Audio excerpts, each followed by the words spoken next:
Bienvenue sur Africa 24 dans cette nouvelle édition du Non-Stop Info sommaire de l'actualité. La coalition 747 à la conquête des Gabonais. La coalition 747, un jeune mouvement politique mais qui entend bien peser dans les débats à l'approche des élections législatives fixées au mois de juillet.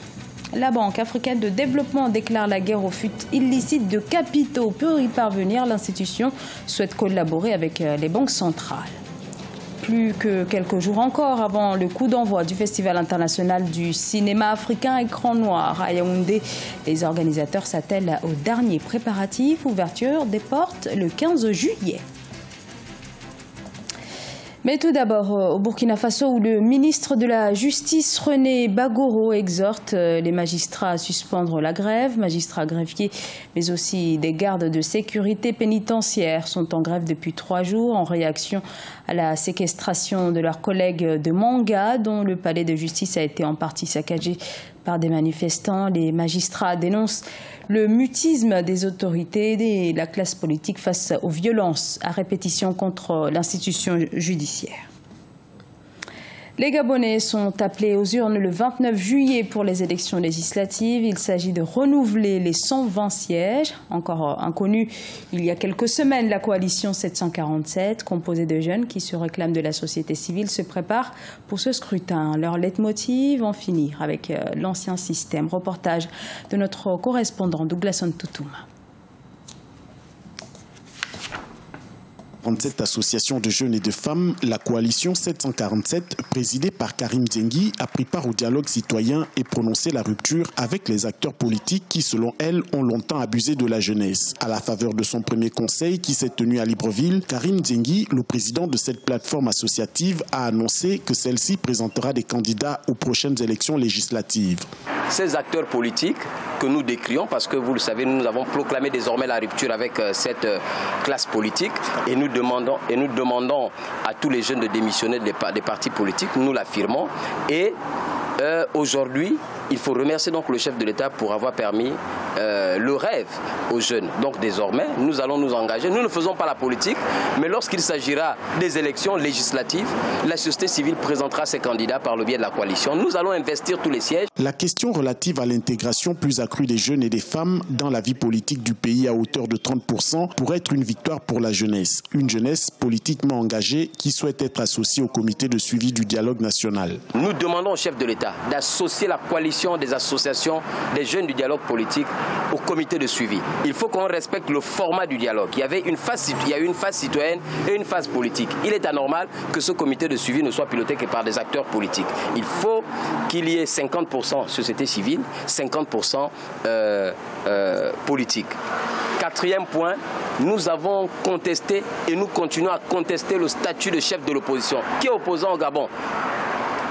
Quand on nous donne les critères de statut de l'opposition, si être opposant c'est insulter l'institution, si être opposant c'est mettre les jeunes dans la rue pour qu'ils deviennent de la chair à canon, ben demain nous tous nous pouvons devenir des opposants. Les réformes initiées par l'opposition lors du dialogue national, à savoir la refonte des circonscriptions électorales, l'augmentation du nombre de députés qui pourrait passer de 120 à 150 entre autres, rendent quasi impossible la tenue des élections législatives en juillet 2017. Cette situation ne démotive pas pour autant les jeunes qui peaufinent déjà leur future candidature.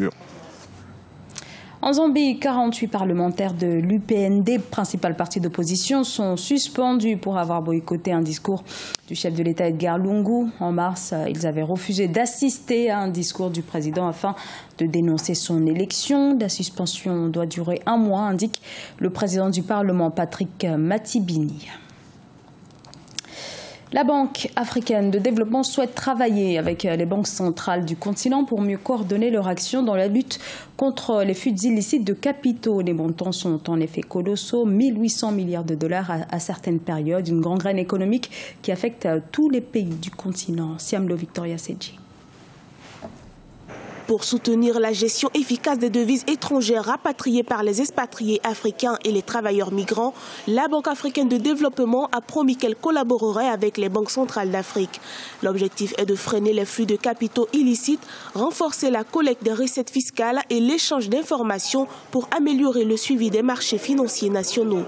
Il existe clairement de grands défis qui contribuent aux flux financiers illicites. Pour stimuler les ressources financières nationales, nous avons besoin de grandes réformes fiscales et sur les marchés mondiaux des capitaux. En Afrique centrale, comme un peu partout sur le continent, le vol, la corruption et les activités criminelles, y compris le trafic de drogue et l'évasion fiscale, sont les principaux moteurs de ces flux financiers illicites. Selon Global Financial Integrity, groupe de réflexion basé à Washington, les fuites de capitaux illicites en Afrique subsaharienne représentaient fin 2014 entre 7,5 et 11,6% du commerce global. Les flux financiers sont importants et je ne vous mentirai pas en vous disant qu'elles relèvent de centaines de milliards de francs CFA. Mais on reste toujours dans le cadre de la présomption d'innocence. La composante commerciale des flux financiers illicites est le résultat des activités des entreprises locales comme étrangères.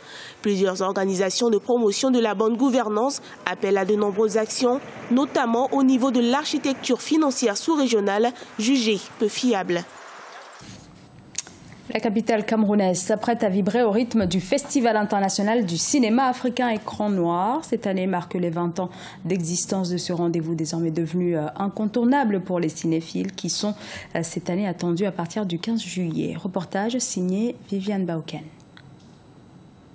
Noces de porcelaine pour les 20 ans du Festival international du cinéma africain Écran Noir du 15 au 23 juillet 2017 à Yaoundé. Plus que quelques semaines avant la levée des rideaux et les organisateurs dévoilent déjà les grandes innovations de cet autre rendez-vous du cinéma africain. La 21e édition du Festival Écran Noir a deux principales innovations, à savoir le marché du film de l'Afrique centrale, qui est une plateforme de rencontre entre les porteurs de projets et de films finis, et de l'autre côté, les diffuseurs et les exploitants. Nous avons remarqué qu'il y a de plus en plus de séries qui sont produites dans la sous-région et nous avons décidé, avec l'appui des producteurs, de mettre sur pied une compétition serrée. Le Festival international du cinéma africain Écran Noir est également l'occasion pour les amateurs et professionnels du 7e art de renouer avec le film. Les acteurs du cinéma camerounais formulent des attentes plus précises. Les attentes sont beaucoup plus au stade de la proximité avec le public, de la communication avec ce public-là, parce que bien évidemment, quand les réalisateurs vont donner leur film à un festival, c'est pour essayer d'avoir un public assez présent, d'avoir des critiques qui puissent être édifiés sur leur film, d'avoir des potentiels acheteurs, des diffuseurs. Donc les attentes sont vraiment grandes. La 21e édition des Écrans Noirs va se tenir sous le thème contribution du cinéma et de l'audiovisuel au développement économique et socio-culturel. Au programme animation, projection et ateliers de formation.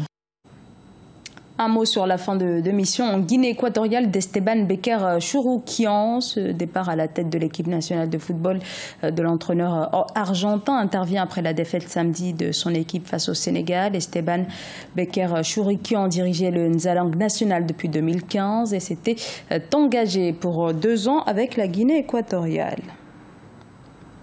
Ce journal a été réalisé par l'ensemble de la rédaction. Merci à vous de l'avoir suivi. Dans un instant, une nouvelle édition de l'actualité sur Africa 24.